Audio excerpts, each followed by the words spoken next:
कि जब कभी जंग करने का हुक्म हमें उस वक्त तक नहीं है जब तक किसी कौम के ऊपर कोई ऐसा जालिम आ जाए जो वहां के लोगों का जीना धोबर कर चुका हो, उनको सांस लेने की भी दिक्कत आ गई हो, तो फिर इस्लाम कहता है कि अल्लाह तबारक व तआला की मखलूक को आसानी पहुंचाने के लिए और जालिमों से नजात दिलाने के लिए फिर उसके लिए जंग होगी। तो जंगों का जो रीजन है, वो मकसद है, वो अल्लाह तबारक व तआला की जमीन को फसाद से साफ करने के लिए ही सिर्फ एक रीजन आपको मिलता है, ये इस्लाम में। बाकी दूसरी जगह आप जहां पर भी देखेंगे, दूसरे मुल्क पर, दूसरी कौम पर हमला करना है तो वहां के माल को लूटना है, वहां की जमीन को हासिल करना है, वहां की बादशाहत को लेना है, वहां के इलाकों पर अपना कब्जा जमाना है।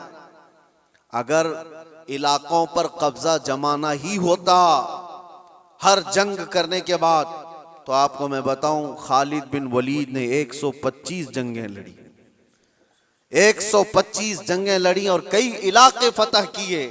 क्या हर इलाके को फतह करने के बाद खालिद बिन वलीद ने अपनी बादशाही का ऐलान कर दिया कि आज के बाद से इस इलाके का मालिक मैं हूं, इस इलाके का बादशाह मैं हूं? नहीं।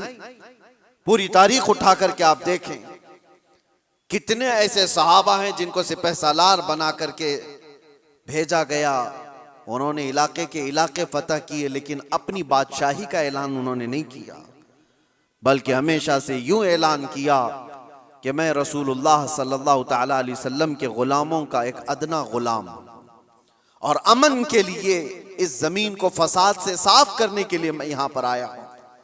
मोहम्मद बिन कासिम 19 साल की उम्र में हिंदुस्तान आया था। आपको पता है, मोहम्मद बिन कासिम सबसे पहले 10,000 का लश्कर लेकर के जब आया था, वो भी हिंदुस्तान क्यों आया था?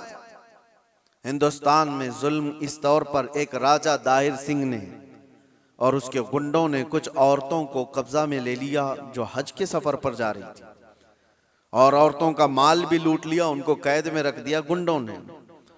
उन औरतों ने गुहार लगाई, कुछ लोगों ने उन औरतों की ये बातें सुनी और अरब के उस वक्त के गवर्नर जो थे हज्जाज बिन यूसुफ के पास ये खबर सुना रहे थे।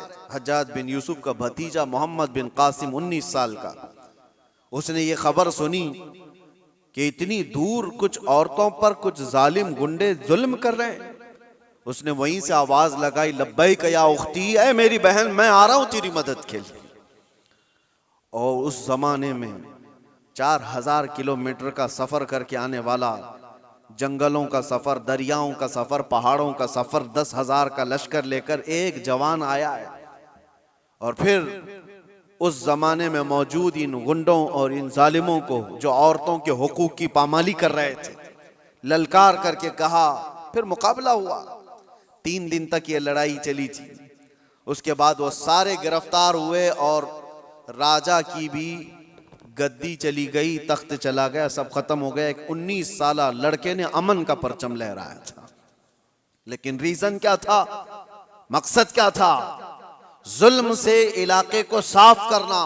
और उसके बाद एक बड़े पंडित हैं इलाहाबाद यूनिवर्सिटी के, वो रिसर्च स्कॉलर भी रहे, और लिखी हुई उस मौर्रिख की किताब में से आपको मैं बताऊं, मुसलमानों की लिखी हुई तारीख की बात नहीं कर रहा, पंडित ने लिखा है, हिंदू पंडित हैं, उन्होंने लिखा कि मोहम्मद बिन कासिम जब आया तो उसने साफ ऐलान किया था, इस इलाके में रहने वाले जिसको जिस चीज पर अमल करना है वो आजाद है, कोई मेरा नौकर नहीं है, कोई मेरा गुलाम नहीं है।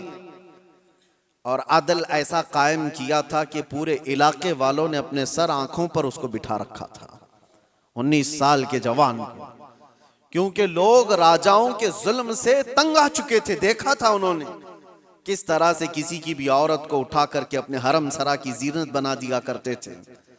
लेकिन एक 19 साला जवान जब आया तो उसने अदल व इंसाफ ऐसा कायम करके दिखाया था, हर एक ने अपनी बाहें फैला करके उसका इस्तकबाल किया था।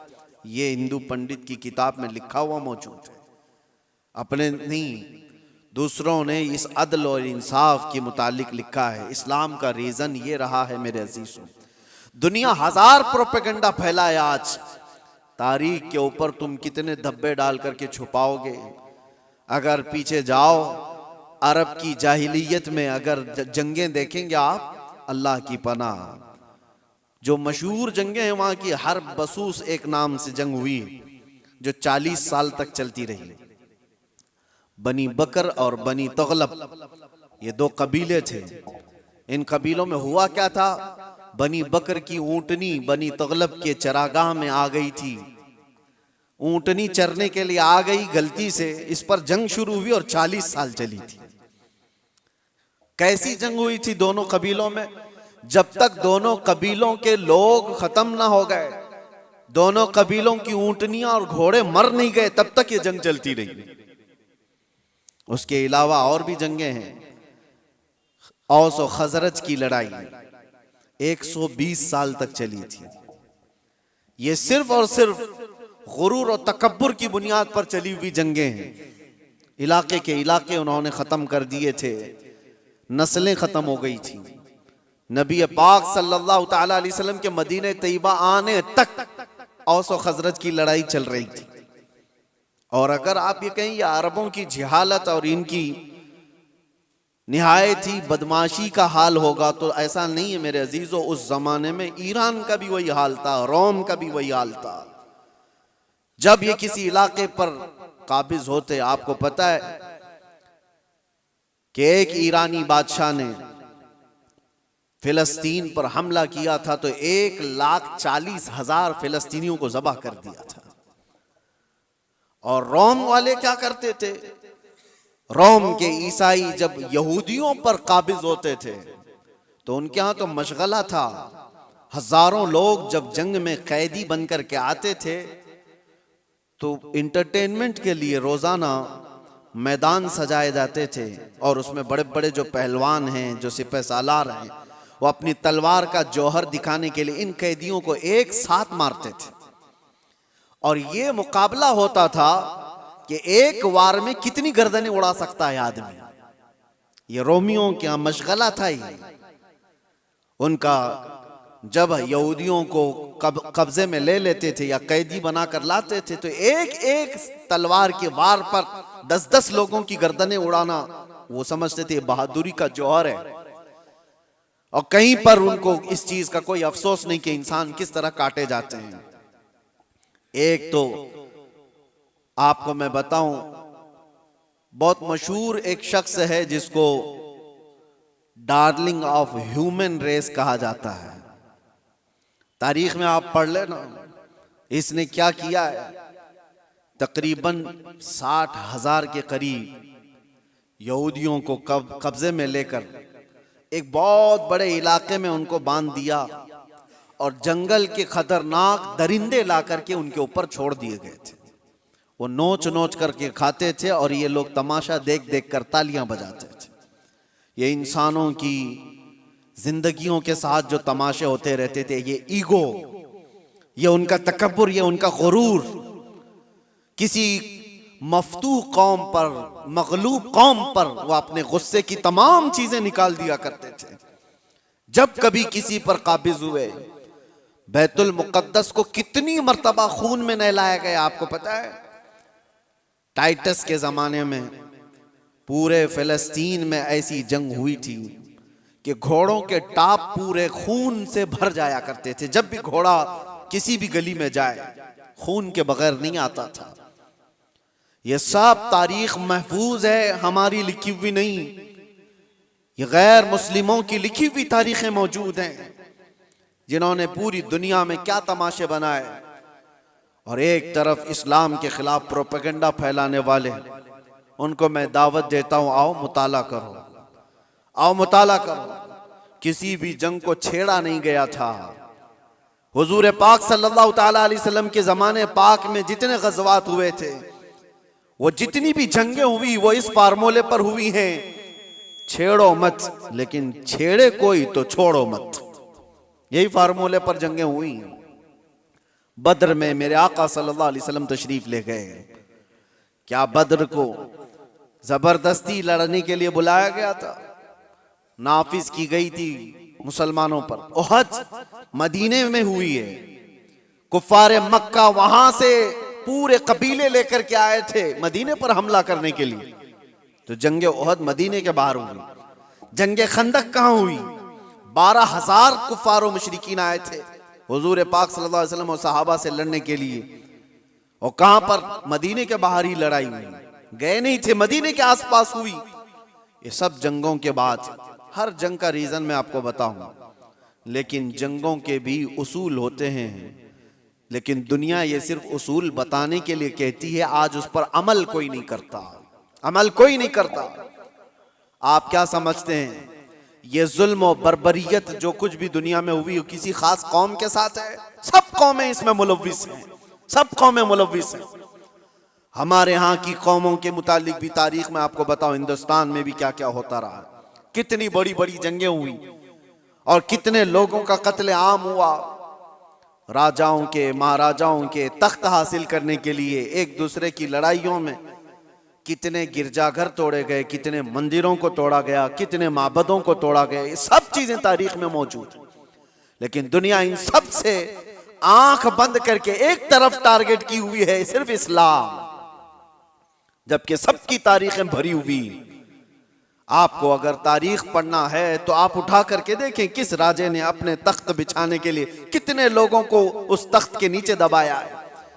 आपको पता है ये जो पिरामिड्स बने थे उसके मुतालिक भी यही कहा जाता है। अहरामात मिस्र फराइना ने, वहां पर वो एक एक पत्थर पता नहीं कितने हजार किलो का है, इस तरह से वो जो बनाए गए उसमें हजारों ने, लाखों लोगों की लाशें खत्म हो गई हैं, कितने लाखों लोग मर गए उसमें। बादशाहों का निजाम यही रहा है, अपने हुसूल के लिए, अपने जाह के लिए, अपनी तलब के लिए इंसानों का कत्लेआम किया है, इंसानों का कत्लेआम किया। और जो वर्ल्ड वार फर्स्ट और वर्ल्ड वार सेकंड जो हुई इसकी भी तारीख उठा करके आप पढ़ो, किस लिए जंगें हुई आपस में। ये तो ज्यादा दूर नहीं है ना, 1920 1940 के बीच में, ये ज्यादा दूर नहीं हुई, अभी 100 साल पहले की बात आपको बता रहा हूं। फर्स्ट वर्ल्ड वार और सेकंड वर्ल्ड वार में जो लोगों की मौतें हुई हैं, फर्स्ट में तकरीबन 3 करोड़ लोग मारे गए, करोड़, 1 2 100 200 1000 2000 की बात नहीं कर रहा हूं, 3 करोड़।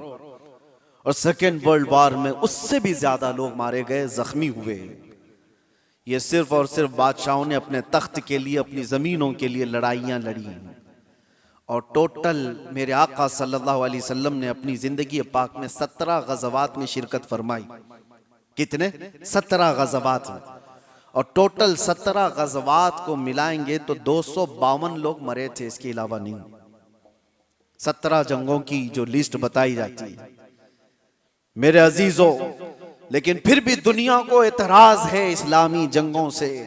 आपको मैं बताऊं, जंगों के उसूल होते हैं, उसलूब होते हैं, तरीक़ेकार होते हैं, लेकिन किसी ने अमल नहीं करना है उस पर।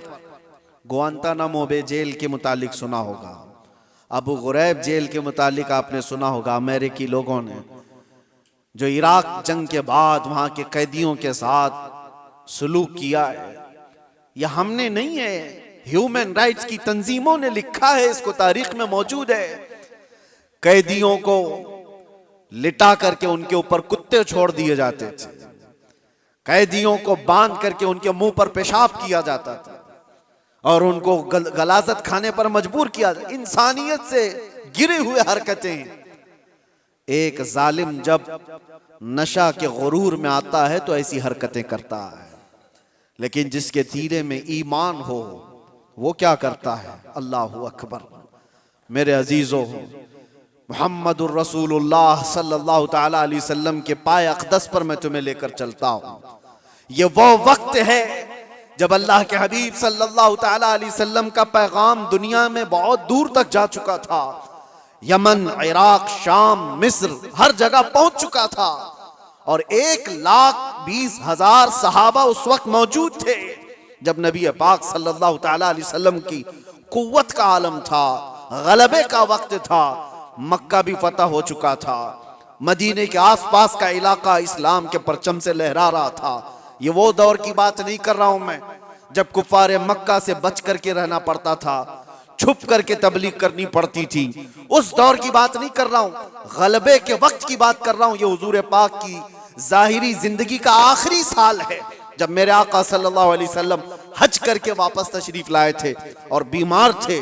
उस वक्त जब नबी करम सल्लल्लाहु ताला अलैहि वसल्लम के नाम का चर्चा कैसर और किसरा के जिस्मों में कपकपी तारी कर देता था, हजारों फौजें थरथराती थी, गलबे का वक्त था। उस वक्त नबी पाक सल्लल्लाहु अलैहि वसल्लम मस्जिद नबवी शरीफ में बैठे हैं और अपने सहाबा से कहते हैं, कोई है इसमें जिस पर मेरा कोई हक बाकी है तो मुझसे ले सकता है? कोई है जिस पर मेरा कोई हक बाकी है तो वो सवाल करे, मैं देने को तैयार हूं। मेरे अजीजों, कौन कहेगा ये? गलबे के वक्त, ताकत के वक्त, जब पावर में आ जाए कोई पूछ करके दिखाए कि इसी पर कुछ बाकी है तो ये रसूलुल्लाह की शान है। और ऐसा नहीं मेरे अजीजों के ये जुमले हैं जो आज के जलील सियासी लोगों के होते हैं। हुजूर ने जब ये फरमाया तो एक सहाबी खड़े हो गए, कहा मेरा आपके ऊपर एक हक बाकी है, आपके ऊपर मेरा एक हक बाकी है या रसूल अल्लाह। सबकी गर्दनें ऊंची हो गई, देखते रह गए, उनको कौन है ये? हुजूर पाक सल्लल्लाहु अलैहि वसल्लम ने उनसे कहा, आगे आओ, तुम्हारा जो हक है वो बताओ। हजरत उमर तो तलवार निकाल ली थी कि रसूलुल्लाह सल्लल्लाहु अलैहि वसल्लम की बारगाह में ऐसी बुलंद जुबान किसकी है? लेकिन उस सहाबी ने कहा, एक मर्तबा जंग में जा रहे थे, सफों की तरतीब दे रहे थे, मैं थोड़ा सा आगे आ गया था, आपने छड़ी से मुझे मारा था, मैं वो बदला लेना चाहता हूं। अल्लाहु अकबर। हक इतना भी होता है मेरे अजीजों। हालांकि कायदे अमनो इस्लाम और बानिए इस्लाम है मेरे आका सल्लल्लाहु अलैहि वसल्लम। मेरे अजीजों, अगर कोई उस्ताद अपने शागिर्दों को तरतीब देने के लिए कोई बात कर रहा हो, लेकिन उसको भी सहाबी ने कहा, यह हक है मेरा आपके ऊपर। हुजूर ने फरमाया, ठीक है आ जाओ। ये नहीं फरमाया कि भरे मजमे में क्या तू मुझसे बदला ले लेगा। हुजूर ने फरमाया, आ जाओ, और अपने आप को पेश कर दिया कि तुम भी मुझसे बदला ले सकते हो। लेकिन उस सहाबी ने कहा, सब की आंखें फटी थीं, देख रहे थे कि क्या मंजर है। लेकिन उस सहाबी ने कहा, या रसूल अल्लाह, जिस वक्त आपने मुझे मारा था मैं सिर्फ तहबंद पहना था, जिस्म पर मेरे कुछ भी नहीं था, कुर्ता नहीं था, सिर्फ मैं तहबंद पहना हुआ था, ऊपर से जिस्म मेरा खुला था। और मैं ये चाहता हूं कि बदला उस हालत में ही लूं कि आप भी अपना जुब्बा उतार दीजिए, आप भी अपने तहबंद में रहिए। नबी पाक सल्लल्लाहु अलैहि वसल्लम ने छू चिरा कुछ भी नहीं फरमाया, अपना जुब्बा उतार दिया। लाओ दुनिया की कौमों को एक आइडियल, कोई ऐसा जो अपने आप को अपनी कौम के सामने पेश करे।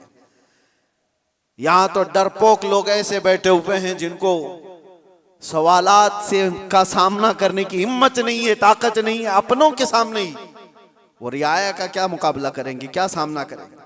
नबी पाक सल्लल्लाहु अलैहि वसल्लम ने अपना जुब्बा पाक उठाया, उस सहाबी ने आकर हुजूर के दोनों कंधों के बीच जो मोहरे नबुव्वत थी उसको बोसा ले लिया। हुजूर के दो शानों के बीच में मोहरे नबुव्वत थी जिसकी चमक सूरज से ज्यादा थी। उन्होंने बोसा ले लिया और कहा, मैं कामयाब हो गया और मैं बदला ले लिया, मुझे बस वो मोहरे नबुव्वत छूमनी थी।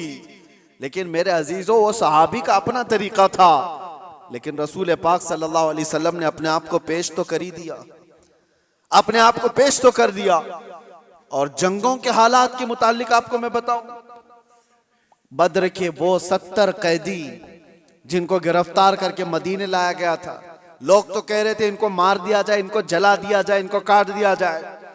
नबी पाक सल्लल्लाहु ताला अलैहि वसल्लम ने एक भी कैदी को कत्ल करने का हुक्म नहीं दिया। कहा कि गिरफ्तार हुए, तलवार हम पर उठाए थे, इसलिए आज ये कैदी हैं, आज ये हम पर, क्योंकि अगर गलबा पाते तो हमको मार देते। उसूल तो यही है, आज ये कब्जे में आए। लेकिन मेरे आका सल्लल्लाहु अलैहि वसल्लम ने क्या निजाम रखा था। उन कैदियों को पूछा गया, तुम में से अगर कोई हुनर जानता है, कोई फन जानता है, कोई कलाकारी आती है तो आओ, मेरे 10 सहाबा को वो हुनर सिखाओ, तुम आजाद हो जाओ। ये दुनिया में पहला ऐसा मंजर है कि जंग में कैदी जो गिरफ्तार होकर के आए, उनको ये ऑप्शन रखा गया माल नहीं है तुम्हारे पास फिदिया देने के लिए, कुछ नहीं है, लेकिन कोई हुनर जानते हो तो 10 सहाबा को वो हुनर सिखाओ, तुम आजाद हो जाओ। है कोई दुनिया में इस तरह आजाद करने वाला? मुझे बताओ। जिंदगियां सड़ गई मेरे अजीजों। मैं जानता हूं कुछ ऐसे लोगों को जो 40-40 साल तक कैद में रहे, लेकिन किसी को उन पर रहम नहीं। जिंदगियां खत्म हो गई, ना अफ़्व दरगुजर का कोई निज़ाम है, कोई सिस्टम नहीं है इंसानों को माफ करने का। ये तो रसूल मुख्तार सल्लल्लाहु ताला अलैहि वसल्लम है। यहां तक कि मेरे अजीजों, इस्लाम लाने के बाद मेरे आका सल्लल्लाहु अलैहि वसल्लम ने फरमाया कि उसको उसके पिछले कामों की आर न दिलाई जाए, और यह भी फरमाया अगर किसी ने किसी गुनाह से तौबा कर लिया तो उसको पिछले गुनाहों की आर न दिलाई जाए। अल्लाह के हबीब सल्लल्लाहु ताला अलैहि वसल्लम के यहाँ अफ़्व दरगुजर का, माफ करने का इतना ज्यादा सिस्टम मिलता है। तो जंगों के जो हालात में आज आपको बता रहा हूं, दुनिया किसी भी हद तक गिर सकती है और गिर रही है, मगर निजाम इस्लाम ये है कि अगर जंग भी हुई है या कहीं पर लड़ाइयां हुई हैं तो सिर्फ अमन कायम करने के लिए, फसाद को जमीन से खत्म करने के लिए। जिस तरह से डॉक्टर इंजेक्शन मारता है तो ये नहीं है कि तुम्हें सुई चुभा करके दर्द देना चाहता है। इस बज़्म में मकसूद है इस्लाह मफासिद। नश्तर जो लगाता है वो दुश्मन नहीं होता। अजीजा ने गिरामी वक़ार, मैंने बहुत सारी चीजों को कंपेयर करके देखा है, कहां कहां किस तरह की जंगें हुई, कितना कत्ले आम हुआ, वो सब में जाकर के आप इस्लामी जंगों को कंपेयर करके देखें। मैं दावत देता हूं फिक्र करने की, पढ़ने की, मुताले की। नौजवानों को एक बार देख करके तुम बताओ, फिर अपने रिसर्च के बाद, स्टडी के बाद तुम्हें पता चलेगा दुनिया की जंगें किस लिए हुआ करती थी और इस्लाम के। मैं उन बादशाहों की बात नहीं कर रहा हूं जो जालिम बादशाह बनाम मुसलमान रहे। बनाम मुसलमान जो बादशाह रहे उनकी मिसाल मत देना। हाँ, मैं उन लोगों की बात कर रहा हूं जिसमें अबू बकर सिद्दीक आते हैं। मैं उनकी बात कर रहा हूं जिसमें उमर फारूक आते हैं। मैं उनकी बात कर रहा हूं जिसमें उस्मान गनी और हैदर कर्रार आते हैं। मैं उन लोगों की बात कर रहा हूं जिसमें उमर इब्न अब्दुल अजीज आते हैं रिदवानुल्लाह ताला अलैहि मजमाइन, जिन्होंने रसूलुल्लाह सल्लल्लाहु ताला अलैहि वसल्लम के मुकम्मल मिशन को नाफिज किया है। मैं उनकी बात कर रहा हूं, मिसाल ला करके दिखाओ। हाँ, अगर जालिम बादशाहों की कुछ तुम्हें इक्का दुक्का मिसालें मिलती हैं तो मैं उसको इस्लामी मिसाल नहीं समझता। इस्लाम से जिसका ताल्लुक होगा वो जुल्म और बर्बरियत नहीं करेगा। और दूसरी बात आखिरी मैं आपको बताऊं, ये दौर भी वही है, पहले का दौर भी ये चलता आ रहा है। दुश्मनों के साथ मुकाबला करने के लिए जवां मर्दी के साथ मुकाबला करो, जो इस्लाम ने बताया।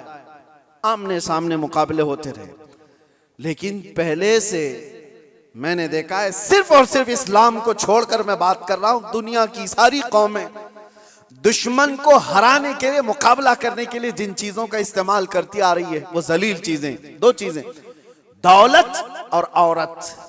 वो अपनी बेटियों को तक दुश्मन के घर भेजने पर राजी हो जाते। कितनी ऐसी मिसालें आपको बताऊं। लेकिन इस्लाम ने कभी इस चीज को न जायज करार दिया और न ही कभी ऐसे काम को प्रमोट किया कि कोई अपनी बेटी क्या, अपने गुलाम की बेटी को भी किसी दुश्मन के घर की जीनत बनने नहीं दे सकता, चाहे वो जंग के हालात में ही क्यों ना हो।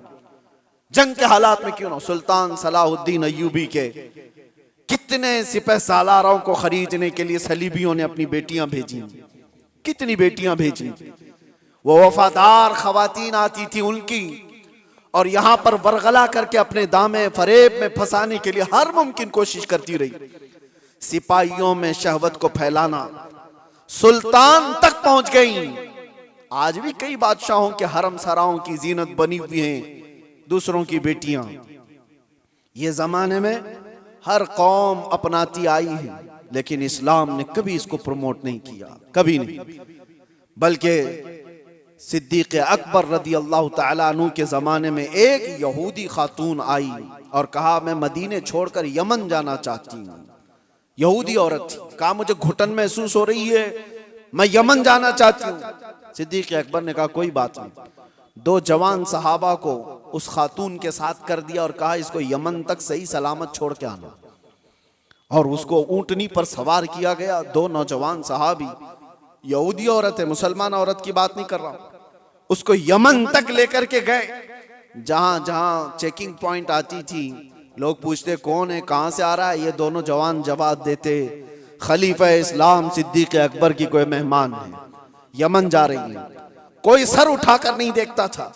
वो खातून यमन पहुंचती है और उसके बाद सारे लोगों को, अपने कबीले को, खानदान को जमा करके कहती है, मैं तो वहां से ये सोच करके आ रही थी कि ये मुसलमान वहशी होंगे, हमारी इज्जतों पर हमला करेंगे, मगर पूरे सफर में मैंने दो जवानों को देखा, एक बार भी नजर उठाकर देखने को तैयार नहीं।